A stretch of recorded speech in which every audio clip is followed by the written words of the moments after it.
Hi, True Crime Grapevine fans. It's me, Patty Lee. It is Friday, September 22nd. So, yesterday was the first day of fall, and yet and I had to wear a summer shirt. It's a little bit warm here right now. So, that's nice. I hope you're having a great day, start to your weekend. And if you're in Florida at CrimeCon, wow, exciting. Wish I were there. Sounds like a great time. Pretty Lies and Alibis Gigi has been before. I think she went early and took her daughter to Disney World, right? That's the Orlando one. I went there many, many moons ago. Let's see. Um, I'm trying to do math in my head. Almost not quite about 15 years ago. We took all the kids. Their one and only trip, but it was big fun. So, and Gigi made me want to go there again, looking at her exploits, her adventures. Anyway, so if you're at CrimeCon, hi, I'm jealous. So let me get on to the few things that happened today. Nothing big. There have been more updates to the Murdaugh court wrangling about Alec Murdaugh's defense attorneys filing after the state filed after their motion to get a new trial based on Becky Hill's alleged tampering with the jury. We'll talk a little bit about that. There's a slight Ruby Frankie 8 passengers update, just a little nugget of juicy info. And yeah, there's a little bit to talk about with Netflix docs related to the Murdaugh case, as well as who's taking care of Maya or something, which is a case I heard a podcast all about, or maybe I heard one of the legal YouTubers talk about it a couple months ago. But I just want to talk about that for a second after that. So it's not going to be a very long one tonight. If you don't know me, hi. I am a true crime devotee. In my past life, I've been a teacher, a professor, a educational psychologist, doc person, and a mom, and a wife, and a stay-at-home mom. And since the pandemic, my love of all things true crime really exploded because, like everybody else, all I had to do was sit around and watch TV. And I didn't really love, I watched about 4 episodes of The Tiger King before it got a little. But, I watched a lot of the documentaries about crime and true crime. And then I found YouTube and whoa, the law tube, the psychology people, the behavior panel, there's just a really interesting nexus of people who are and have been already involved in crime, investigators, law enforcement that's retired, that you get all these different perspectives, and then really professional deep divers, I would say, into cases like Gigi, like Linda at It's a Crime, like Jasmine Noor Jasmine, who is going to school to be something in law enforcement, I believe. Love her. Stephanie Harlow, Bailey Syrian, and Swoop is my newest person. Those are all like regular people who are interested in true crime, but they are really developing very well produced, very well researched. Oh, and my all-time favorite, who I will talk about first, Gisla K, at Grizzly True Crime. And I love Icked Mel too. He does a really good job of especially minority cases and really digging in. And he's got a sort of zany sense of humor that you can relate to. And he does car chases, which if you're doing a lot of crazy crimes, it's really nice to see a car chase. And he really covered the manhunt too. So anyways, but Gisla K is a South African woman who now lives in the Netherlands. And I think her husband has a YouTube channel too, but I mean, they're professionals. It's so well produced. And she bullet points everything. She uses maps. I cannot recommend her channel enough if you want somebody who breaks down a case and really relays it in a way for every type of learner, visual learners, auditory learners. She puts all the modalities together that I very much appreciate because I can remember what she says. So go follow her. Yeah, so that's what we're going to talk about today. So Gisela K, what did she talk about today? So she went over, she will not read it word for word, which I appreciate, but you can get it like I got it unscribed. I haven't read it all yet because I'm a little nervous because it's supposed to be so graphic, and I don't know if I want that on my head right now. But the Delphi response from the defense team and all their claims, she went through a lot of them, and then she had gone back into she has a whole case file of the Delphi case on her channel, including all the press things. And she just went back and forth and started was saying, looking at what is being claimed, what was said before, and looking at how realistic the claims are. And it's very interesting. She had diagrams of how the bodies were described, but she did it in a very respectful way so that it wasn't graphic, but it was visual enough that you could see. She kind of brought up the hanged man. Now, somebody made a reference and she didn't really get it, but the hanged man tarot card, if you want to search, Google search that, is basically, and that is related to Odin, which I didn't know until I Googled that. She called it the Odin thing. Well, one of the guys who, she's not saying any of the names and she redacted all the names, but one of the 5 men mentioned, the one whose son was dating Abby, I believe. He did a painting. Now, it was the very same configuration of the body, and it looks like the Hanged Man tarot card, but the legs, I believe it's like specifically exactly like how I believe, I don't remember which girl was posed which way, sorry. She, though, is very good, and it's hours long, which is why I feel like I can give you a flavor for it. And if you really want to go watch it, if you have a couple hours, or if you have a really long drive, it is definitely worth listening to, but you have to pay attention. She crams in, it's like granola, a lot of information packed really tightly, really densely. But she didn't just say, she's not a conspiratorial YouTuber.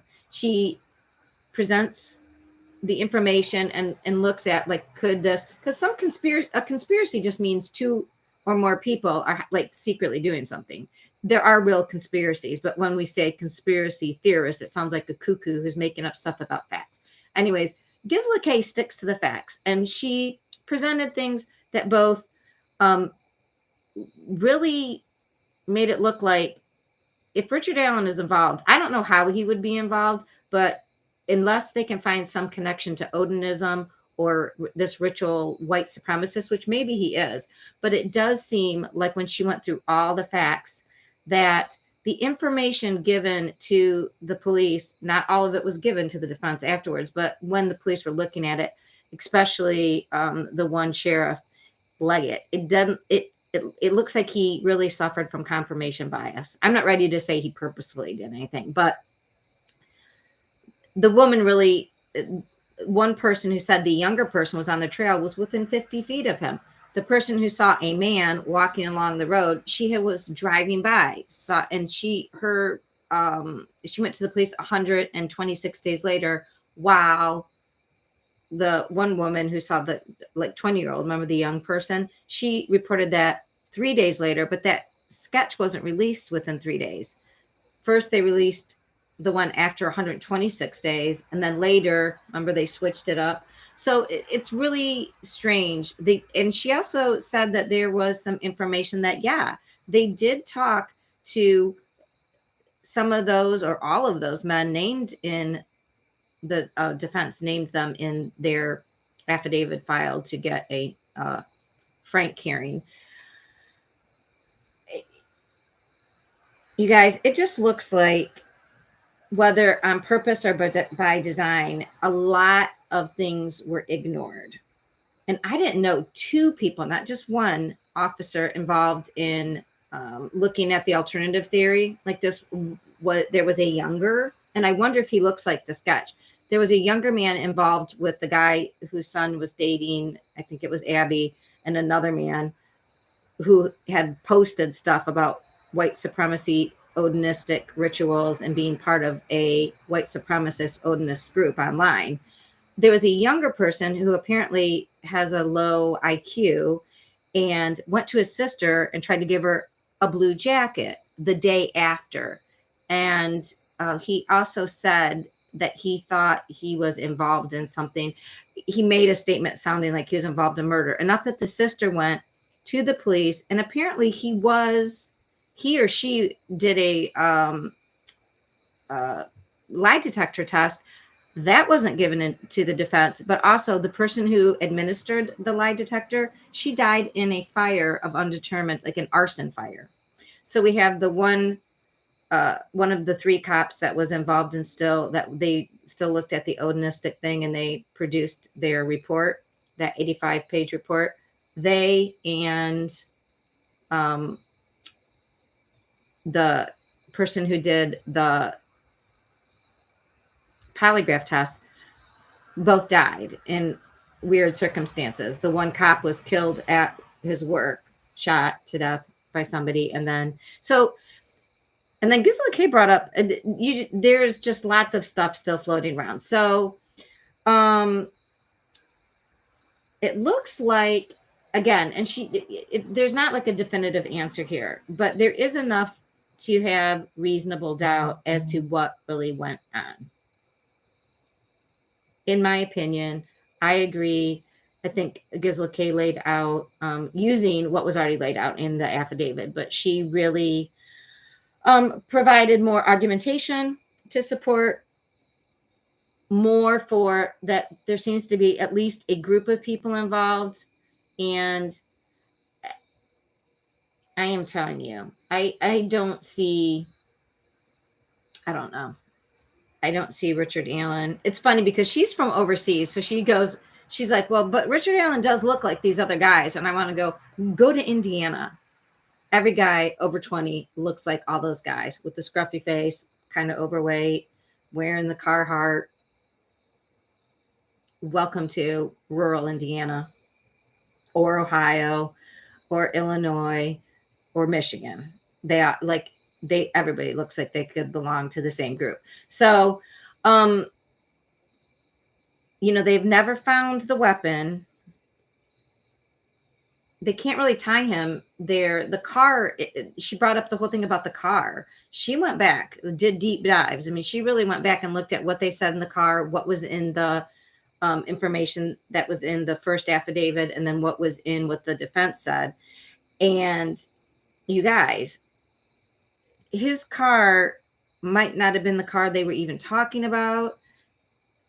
It's really confusing. And we don't really know when the girls were unalived, because I guess, I didn't know this, but somebody heard a scream in the middle of the night, and it people were like, well, and the 14th, I don't know. It's just, they couldn't find him on the 13th. They stopped looking at night, and then they found him the next early afternoon on the 14th. So were they held for a while? Because there was a lot of ritualistic and disgusting things that would have taken time. So she said, and I agree, it seems unlikely that this was all over in a matter of just a few hours with one person. Just doesn't seem possible. But she said it's not out of the realm of possibility. Personally, I think it is, but that's just me. All right, that is all I have to say about that.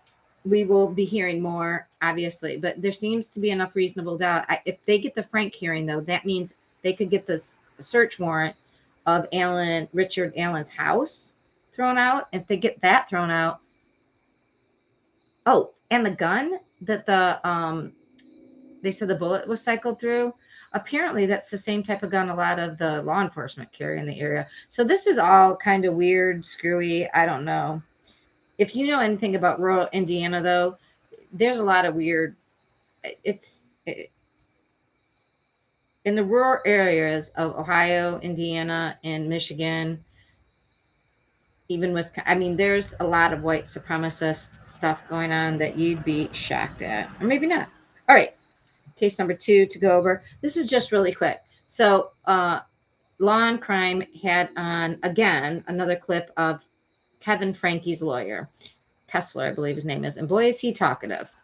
Don't hear anything from Kevin except, but his lawyer keeps saying, he wasn't there, but it's all Ruby's fault. He wasn't there. And Ruby only did that because it's Jody Hillebrandt's fault. So every adult is blaming another adult in this situation. They're not thinking of the kids, if you ask me.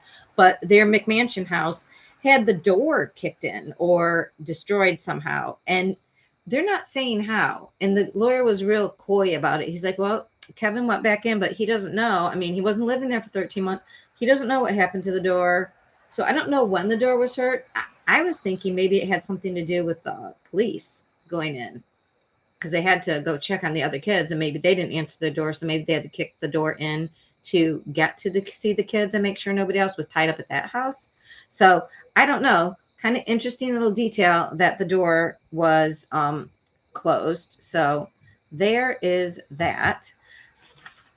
Not a very big update, but and it was highlighted that the reason that the court case was kicked, I think maybe it's October 7th or October 17th, was that right at the beginning of the bail hearing for Jody and Ruby, apparently they got tons of more information. So I don't know if that's when the digital stuff came back, but they found something all of a sudden that they had to give to both sides that they could not deal with bail. So it must have been some information that was pretty damning.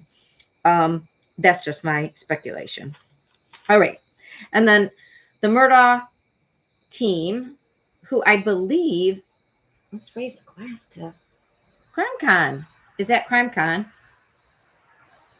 was really funny. I was listening to Peter Tragos right before I was coming on, and he's a lawyer in Florida, the lawyer or at least the lawyer I know. His channel is called The Lawyer and he was explaining that the Murdaugh team had responded to the state's response to their original request to have a new trial, and it was kind of getting a little bit in the weeds legally, but apparently the argument that the defense is saying, the argument the prosecution was making, that they had to somehow get Alec to make a statement officially in an affidavit that he didn't know that the clerk of courts was tampering with the jury before they could agree that it could go to a hearing, that it came from another case that had to do with that an actual person who was in an appellate situation, meaning it had already been adjudicated and it was being appealed, and the appeal process was almost finished, and then the person wanted to say, I know I said I was guilty, but now I want to take that back. That person had to write an affidavit. But in normal situations, if it's prima facie, meaning on its face something happened inappropriately, like we know that there's a record of Judge Newman saying in chambers to Becky Hill, I wish you wouldn't have interrogated the person first without letting me know, the jurist. And even though Judge Newman said to the juror, it wasn't the Facebook post that got her kicked off the jury. I mean, the fact that Becky Hill pointed the Facebook post out to the judge, that she spoke with the juror, the egg lady, about the Facebook post, that there was a discussion in chambers with the juror about the Facebook post that didn't even exist ever. So all of that together kind of points to the fact that Becky Hill, prima facie, without just on its face, at least with that juror, she she interrogated her. She asked her about the post. Well, what do you know about this? Blah, blah, blah, blah, blah. And then she went to the judge, and then she, that's a whole lot of whatever. So regardless, at the end of their response back to the state, they had an affidavit attached from Alec saying, no, I had no idea that she was tampering with the jury at the time. So, you guys, I don't know about this. All I know is that The one big thing I never liked about the Murdaugh case was that I had listened to all of Mandy Matney's reporting, and it was reported, and we found out during the trial that this is accurate, that the prosecution has submitted to the grand jury that there was the t-shirt that Alec was wearing had blood spatter all over it, meaning he had to be close to the bodies when it occurred. That was part of the indictment. And I would have indicted him based on that because, come on, he had blood on him. And then it came out that that wasn't accurate. And Sled even had gone to Oklahoma to talk to the expert to get him to look at it again to say, like, no, but don't you think this is blood? I mean, if Sled was doing that, it is just, it seems like they really needed Alec to go down for this, and they were willing to make up evidence. And that evidence was given to the grand jury, which indicted him. So if the actual Sled was willing to do something like that, do we not think that Becky Hill thought it was in everybody's best interest that she let the jurors know, like, don't be fooled by his tears. Come on now. Don't hand him tissues. I mean, and if somebody did express they weren't sure, I don't know. I think Alec Murdaugh is a spoiled, rotten, rich, silver-spooned brat who thought he could do whatever he wanted. But I also think, just like, I don't know if you guys watch Southern Charm, but usually spoiled, rich, fat boys who turn into fat boys, fat cats, yeah, they don't get their hands dirty. They pay people to do things. I think Alec was involved in drug running, but I also think he is too much. I don't want to make this sound like you have to be brave to hurt somebody. I don't think he had the balls to off his wife and kid, especially 2 different guns, and one he like rolled and got down and got a different angle. No way. That boy didn't do it. I don't think he was an old man. I mean, 50 something. He overweight, and I just don't think there's any way he was like Dirty Harry rolling around on the ground getting and doing 2 guns, and then we don't have those guns. He also didn't have any blood on him, got rid of everything, went to his parents' house, got back, didn't take a shower anywhere. Like, I don't know, you guys. Anyway, so now we're on to the last thing. So if you watch Netflix, though, like my child did, who told me, Mom, I watched Netflix, and he obviously did it. Here's the thing about Netflix. A documentary they're not a court. They don't have to go by any rules of the law. They don't have to be unbiased. They want a dramatic show with a very specific ending that makes everybody satisfied. So they're not going to be, well, we're not exactly sure, and careful. They're not going to present both sides. They don't have to. And that doesn't make a good documentary, which I don't know. Anybody can say anything, and you don't know how it's edited. So it's not like watching court. When you watch a trial, which is why we want cameras in the trials, is because if you listen to what happened after Johnny Depp's trial, if you listen to the media, you would have no idea. Like, you're like, well, I don't know what they were watching. If you watched every minute of that trial, you're like, the media take is insane. That's not exactly right. We listened, we knew, and we saw. When you saw Amber Heard testimony, I mean, if I wanted to see if Alec Murdaugh really was faking his tears, he's a way better actor than Amber Heard, who got paid to act, because she was obviously over dramatic and I think not authentic, in my opinion. Just my opinion, and the judges, and the jury's opinion as well. Anyway, there's another documentary on Netflix. I just think true crime, when it's 48 hours, Netflix, 60 minutes. You got to take everything with a grain of salt, people. It's not like watching a trial. It's not. And if you listen to any of the lawyer tube YouTubers, you would know that. Anyways, I'm telling you. I mean, obviously, I'm telling you. That's why I'm here.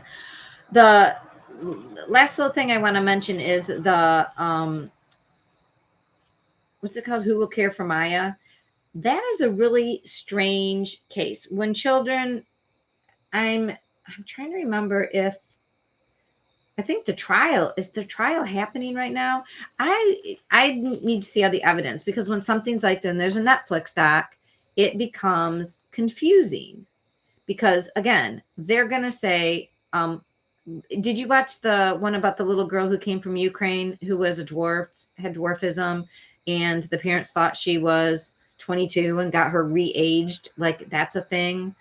Anyway, that case also, oh, Kate must be here because I see hearts. Hi, Kate. The doc about, what was her name? The little girl who had dwarfism. Hi, Wozy.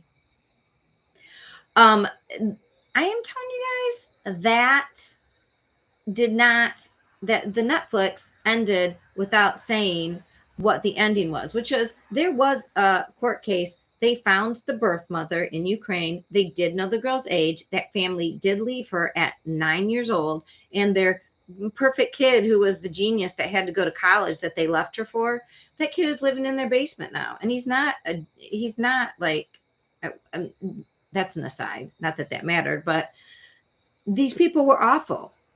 They were horrible, awful people. And that little girl really, but the Netflix doc ends with like, I don't know. She's probably a weird adult who snuck into. I mean, they made the story up to be like a movie, and the Netflix doc kind of played into it like it was that sort of scenario. So that just irritates me a little bit. And so with this Maya case, I am waiting to see what happens. And I think the big thing was the mom kept saying for her pain, she needed ketamine and other very big opiates and drugs. And we all know people don't like giving kids huge drugs. So I have to see more. I'm wanting to see the trial before I speak to it. I'm just cautioning everybody. When you watch a Netflix documentary, Netflix needs eyes, Netflix needs clicks, and they're going to make it as dramatic and entertaining as possible, because usually in real life, the actual truth that comes out in a trial is just sad and depressing, and in the end, it's not that exciting.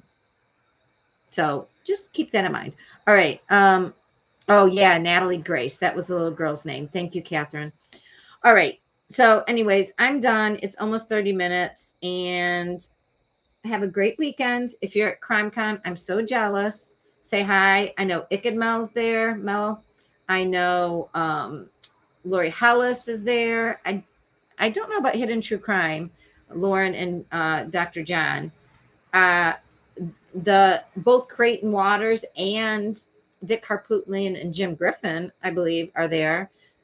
Gigi, who else did I see was going? Anyways, oh yeah, but Peter Tragos on his live tonight, he said, people said, are you going to CrimeCon? He goes, what's that?